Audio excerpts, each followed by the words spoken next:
What's going on, peeps? It's Delivery Rider, and today we're going to do a long-term review on the L20 3.0. Now this bike is from Engwe. There's currently a link in my bio, and there's probably a link that's popped up on the screen that should give you direct access to their store. It also gives me a commission if you do use the link, so I would appreciate if you did use it. If you don't, it's all good either way. But alright, so today we're going to talk about this setup right here. Now for the last 7 months I've been using this bike. On the screen it tells me I've done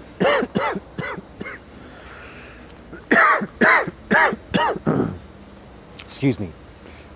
On the screen it tells me that I've done 1,007 kilometers in 7 months, which probably isn't as much as it should be, but overall this bike is perfect. Down to the mid-drive, I've got to remember the bike is on before I go to kick the pedals.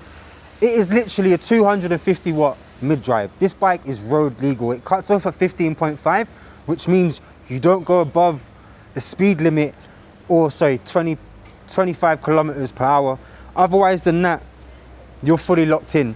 The only thing I have had to do since having the bike is A, clean it, B, my hydraulic brakes and change the pads. But otherwise than that, I've never had a flat tire, and that's the simple fact that these are reinforced tires with a special coating that stops anything from glass, nails and all the rest of it being able to go through your tire into your inner tube. So it's a lot more better for you, especially if you want to work long hours.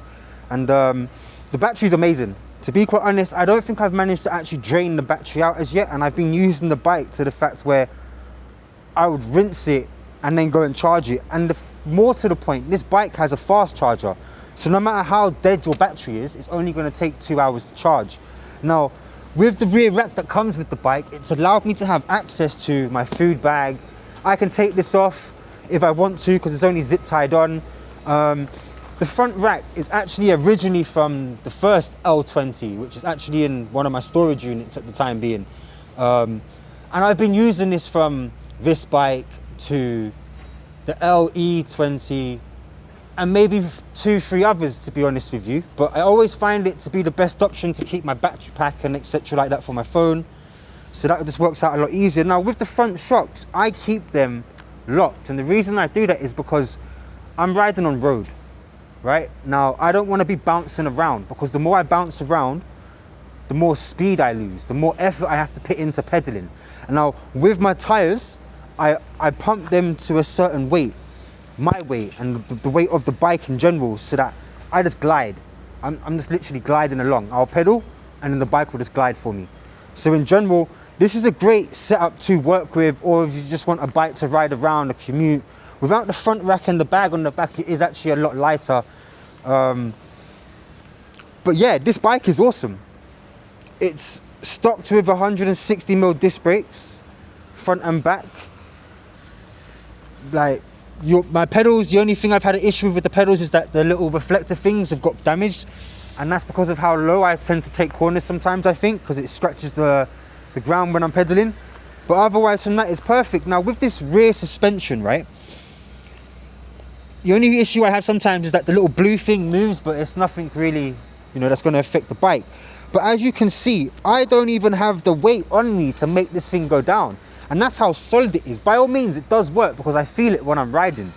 But yeah, thanks to this, I am pretty sure it's the reason why I don't spill drinks and everything inside of my food bag stays dry. Because any other bike that I've had the rear suspension on, I've never had that issue with. Or even actually, to be honest, I don't think I've ever spilled a drink with the LE20 neither, which is a cargo bike. So that doesn't even have rear suspension. But either this bike or the LE20 actually had a feature where they showed you a hot drink and they were traveling, and it was just a drink in the front rack or a rear rack that by itself, and it didn't spill. So they were showing you how smooth the bike moves along, and I can back that up because it actually is a smooth pedal between both of them bikes. But me personally, if I was to spend money on an Engwe bike, I would go for the LE20, the cargo. And the reason being is I would go for the 2 batteries. And this is specifically if you're going to work within the gig economy, because then it's over 200 miles, right? You're charged up, you're out working all day. You're definitely doing more than 8 hours, and you're making good money with it too. Light work. You're keeping your bike when the police arrive as well. No issues in that department. Now there's something else that I like about this type, and previously before I think I made a whole segment about it, and it's where you can download the Engwe application, link your bike to your phone, and then you can track this bike anywhere that you go. And I'm pretty sure any one of their bikes you can actually link and do the same process with, but this actually allows you to find the bike. So even if my battery's been taken out of the bike, I can still find the bike, which is crazy. So that's probably one of the best features about the LE20, the 3.0. And yeah, I tell you what, this is definitely a great experience. Out of all of the bikes, I think this is the one that I've been riding the most consistent out of all of them. And yeah, I guess that's the review. In total, out of the bike, I would say I would give this a 9 out of 10. And the LE20, I would give the 10, if I'm being honest. Like, because for me, there's just a few things that I don't like the shape of the handlebar. I'm not a fan of these stems, and that's the same thing that's on, oh, there goes the alarm, on the LE20.